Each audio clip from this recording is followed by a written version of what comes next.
Dübendorf Air Base. This video compiles material from multiple sources. It is primarily based on a silent Swiss documentary filmed at Dübendorf Air Base.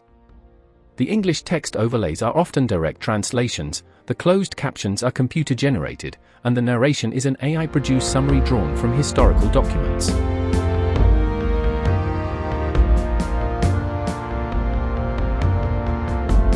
In simple terms, during World War II, aircraft that entered Swiss airspace, often damaged, were allowed to land due to Switzerland's neutrality. However, both the aircraft and their crews were interned and not permitted to leave until the war ended. After the war in Europe concluded, efforts began to recover these aircraft and repatriate their crews. Most of these operations involved American forces, though British and some German aircraft were also included. This overview focuses on the critical role of Dübendorf Airfield during and after the war. Initially a key Swiss military base, it became a refuge for Allied bombers forced to land in Switzerland. Later, it evolved into a central hub for aircraft restoration, technical collaboration, and eventual transfer, often to RAF Burtonwood, for final processing or disposal. The goal is to explore the operational, technical, and human aspects of this period, showing how Swiss neutrality, engineering expertise, and international coordination came together. Topics include internment procedures, the number and types of aircraft involved, repair efforts, and the logistical challenges of removing these aircraft from Switzerland.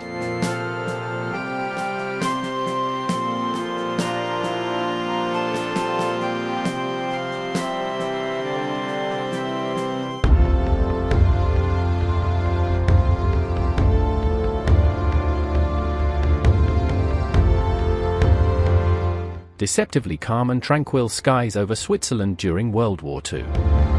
Dübendorf Airfield became a safe haven for 166 damaged American bombers and a few other types that took refuge.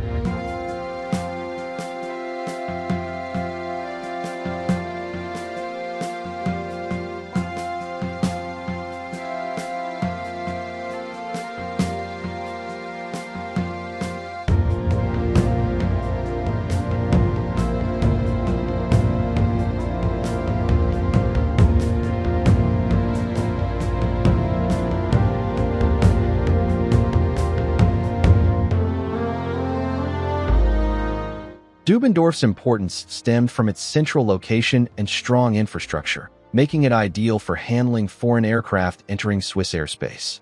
Under international law, Switzerland was required to intern both aircraft and crews to prevent further military use. Typically, Swiss pilots would escort incoming aircraft to Dübendorf, where the planes were secured and crews detained for the duration of the war. This lesser-known chapter of World War II highlights a unique intersection of diplomacy, engineering, and multinational cooperation, as hundreds of aircraft and airmen were safeguarded and eventually processed after the conflict.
The numbers were astonishing. Between 1943 and 1945, a total of 166 American bombers alone sought refuge in Switzerland, most finding themselves parked at Dübendorf or nearby airfield. Not all arrivals were safe landings. 41 were destroyed in crashes or crash landings, with the remainder suffering varied degrees of damage from shattered engines to mangled fuselages. Among the types most frequently interned were the American B-17 Flying Fortress and B-24 Liberator bombers, as well as a handful of British aircraft arriving under emergency conditions. Dübendorf was transformed into what some later called a vast open-air museum. Its aprons were crowded with Allied bombers awaiting assessment and repair, while rarities such as German Messerschmitt jets also found themselves interned. Yet, Dübendorf's landscape was not defined by aircraft alone. Hundreds of Allied airmen arrived as internees. Officers and non-commissioned personnel were typically sent to designated hotels turned camps in Alpine villages under supervision, but generally humane conditions. Daily life in these internment camps was marked by routine morning and evening roll calls, strict curfews, and regimented activities ranging from hiking to sports designed to occupy and stabilize the restless crews. Food was basic. Lots of brown bread, potatoes, and ersatz coffee with rare portions of mountain goat sausage. Boredom and homesickness were common adversaries despite occasional opportunities for interaction with local Swiss residents. Not all experiences were benign. Airmen who attempted escape or violated discipline faced transfer to penal camps such as Weilermus, a notorious facility marked by inadequate conditions and harsh oversight. While the majority of British and American crews waited out the war in relative comfort, over 1,000 escape attempts were recorded, driven by a desire to return to duty and for some to reach Allied territory via perilous routes across the mountains or into occupied France. There were moments of confusion and tragedy. In September 1944, 2 Swiss fighters patrolling from Dübendorf were inadvertently downed by American P-51 Mustangs, a stark reminder of the fog of war and the complexity of identifying friend from foe in the sky. The technology present at Dübendorf reflected a kind of living laboratory, a confluence of Allied and Axis advances.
While there are countless tragedies of war, this notable incident stands out at Dübendorf.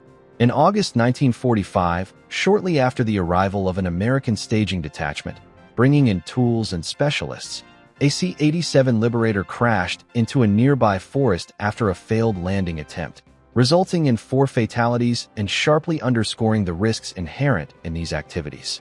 The scene of the C-87 transport arriving at Dübendorf, the first of 4, encountered landing problems, dug number 4 engine into the ground, then tried to recover by attempting a go-around. However, it did not fully recover and crashed beyond a hangar in some trees. All we could see was smoke and fire from the crash. The official statement of Aircraft Accident Investigation Board follows.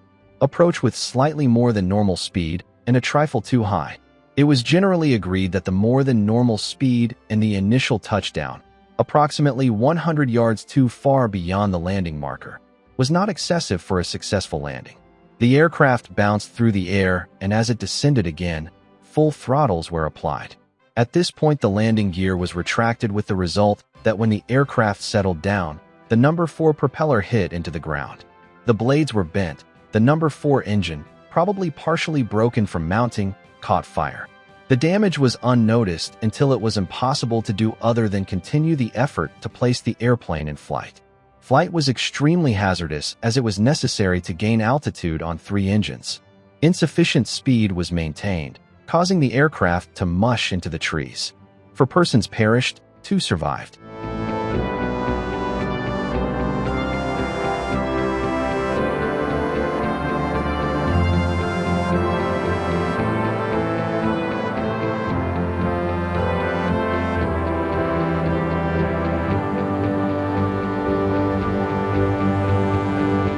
After the war in Europe ended, the process of flying in technicians to repair, dispose, recycle aircraft began. And also, logistics to fly out aircraft and internees.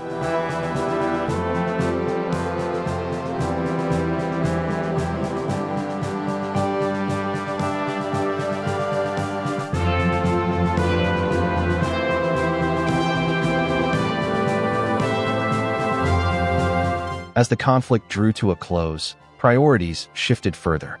Once victory in Europe was secured, American and British authorities coordinated with the Swiss to retrieve as many serviceable aircraft as possible, eager to return them via Dübendorf to England and ultimately RAF Burtonwood.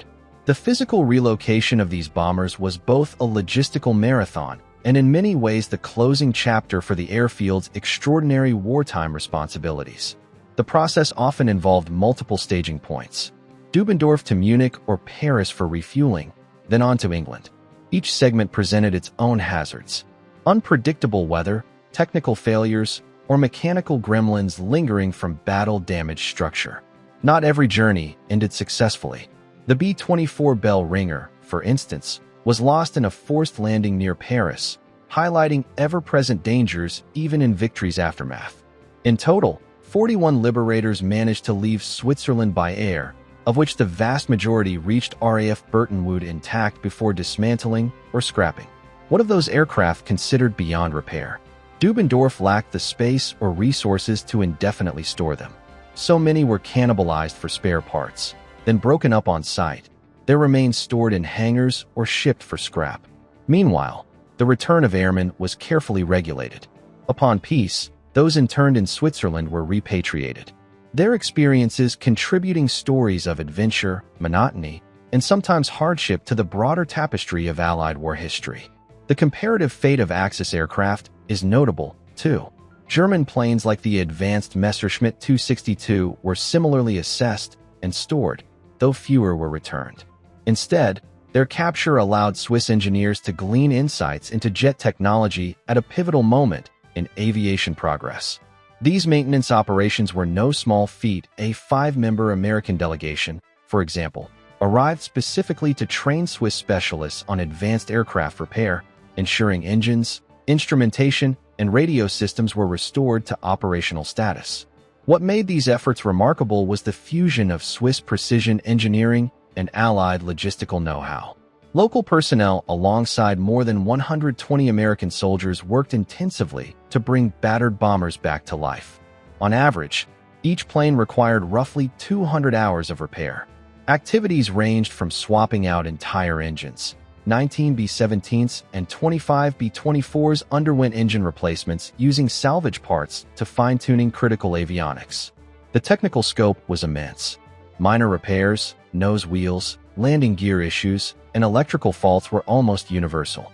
The airfield's limited space forced some non-airworthy craft to be dismantled for parts, further complicating logistics.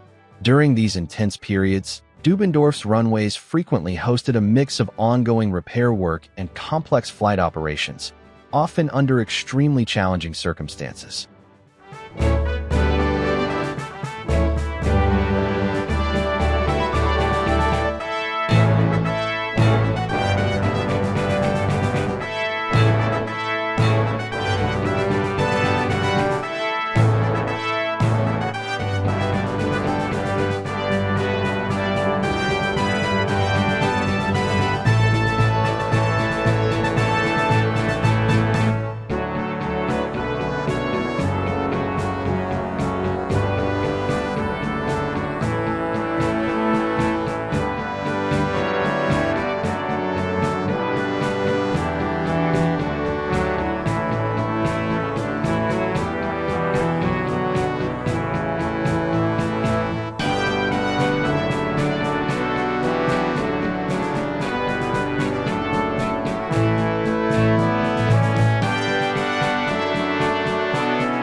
Operational hazards were not uncommon.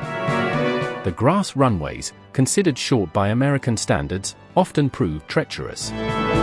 Nose wheels would collapse on landing, especially for the heavy B-24s, requiring additional on-the-spot repairs. Nevertheless, the dedication of the repair crews meant that by late summer 1945, aircraft restored at Dübendorf were able to begin their onward journey, resuming flight, if only briefly, for post-repair test runs. Air crews, many of them seasoned veterans, navigated their lightly fueled bombers from Switzerland to staging points in Munich or Paris before completing their journey to RAF Burtonwood in England. RAF Burtonwood merits particular attention as Britain's major depot for the United States Army Air Force during the war. It processed an influx of repatriated aircraft from Dübendorf. These bombers, though lovingly restored, typically met their end at the scrap press. The scope of these transfers was enormous. In total, 69 American aircraft, including 29 B-17s and 39 B-24s, were flown over to Burtonwood after full assessment and repair. Dübendorf's logistical function was multifaceted. Beyond technical restoration, it became a staging and supply node with American transport planes flying in crews, replacement parts, fuel, over 100,000 liters in one phase, and specialized equipment. Conceivably, one might wonder how such a meticulously coordinated operation was possible amidst Switzerland's strict neutrality. The answer lies in the collaborative protocols established between Swiss authorities and Allied command, balancing legal requirements with humanitarian and operational imperatives. Collaboration extended to intelligence and technology. Swiss technical departments closely inspected incoming bombers, acquiring valuable understanding of Allied innovations. Insights that sometimes filtered into Swiss defense procedures and air safety protocols. Even Axis technology such as the renowned Messerschmitt Me-262 jet fighter became subject to Swiss study after being interned, offering an unintended transfer of advanced aviation knowledge. Over time, Dübendorf's complex balance of technical, logistical, and humanitarian operations shaped diplomatic relations between Switzerland, the United States, and the United Kingdom.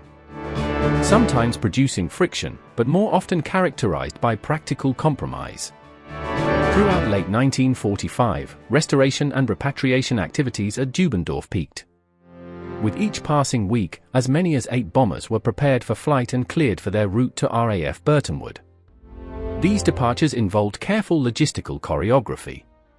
Because of limited takeoff space at Dübendorf, bombers could only take on the minimum amount of fuel before making short hops to refueling stops, usually in Germany or France. At RAF Burtonwood, the bombers underwent final inspections before most were relegated to dismantling. Despite extensive repairs, these veterans of the air war were generally deemed surplus or obsolete. For many airmen and ground staff, there was an element of bittersweet pride in watching these aircraft which had consumed so much skill and ingenuity being consigned almost immediately to scrap on their return. The same fate befell numerous American fighters like Mustangs and Thunderbolts which similarly passed through Dübendorf and onward to storage or disposal in the United Kingdom. Curiously, some aircraft enjoyed unique stories in Switzerland. A Stinson that made a forced landing was eventually purchased by the Swiss Air Force while a Mustang pilot marked their departure with acrobatic flourishes above Zurich.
The human story, too, was not without its drama. Tragically, some Dübendorf-based sorties ended in disaster. Aside from the Liberator crash already mentioned, other incidents involved equipment malfunctions such as a B-17's gun turret detaching after takeoff and striking a nearby road. These episodes underscored both the technical limitations of the period and the risks endemic to emergency operations under such pressured circumstances. Dübendorf's place in wartime narratives is inseparable from its unique neutrality. While the Swiss Air Force conducted patrols and even occasionally engaged intruding fighters, its main priority remained the management and safe handling of a diverse and often unpredictable fleet. One could reflect, why did Switzerland, a neutral state, invest so heavily in repair, restoration, and study of these war machines? The answer is twofold.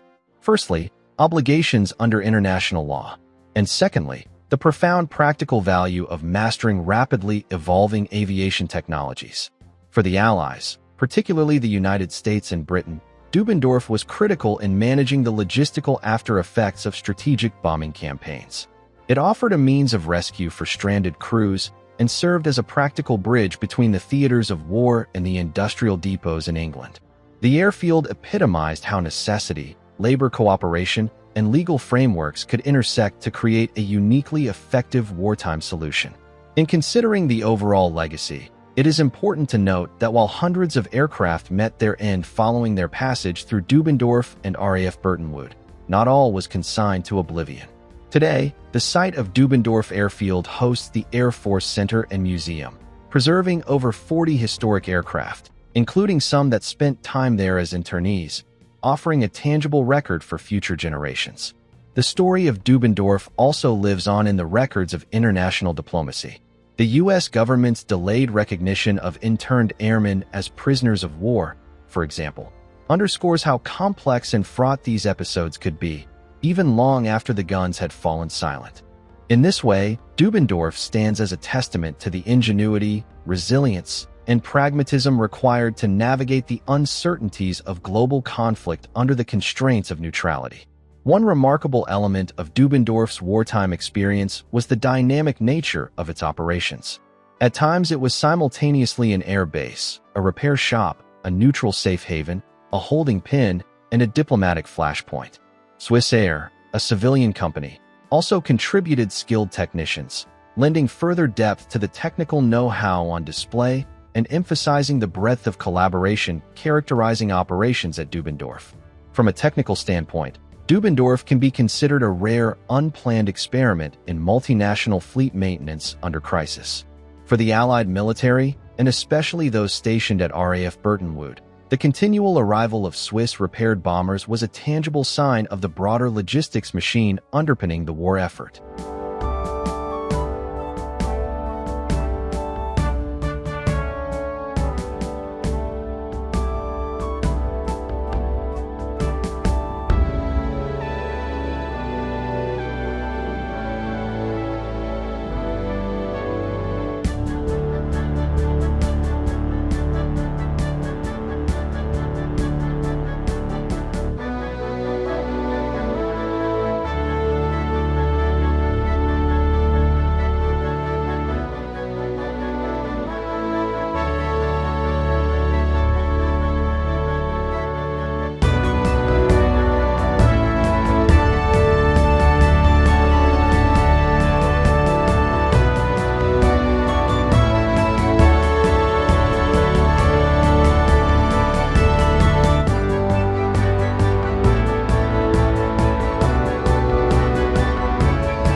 While we often focus on the combat record of the B-17 Fortresses or the B-24 Liberators, the quieter narrative, the story of their repair, care, and ultimate fate, reminds us of the less glamorous but indispensable work done behind the scenes. The synergy between Dübendorf and RAF Burtonwood is, in effect, a case study of crossover collaboration and the complicated afterlives of machines built for war. To this day, aviation enthusiasts and historians study the legacy of these efforts, not just as engineering triumphs, but as enduring symbols of pragmatic diplomacy and humanitarian engagement during one of history's darkest hours.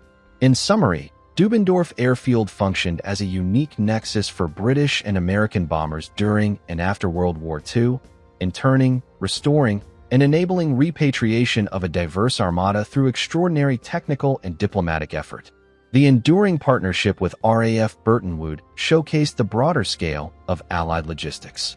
Despite the technical and legal hurdles, hundreds of bombers and their crews were processed, safeguarded, and ultimately delivered to their intended endpoints. The story is one of adaptation, of turning the strictures of neutrality into an opportunity for engineering excellence, technological exchange, and humanitarian action.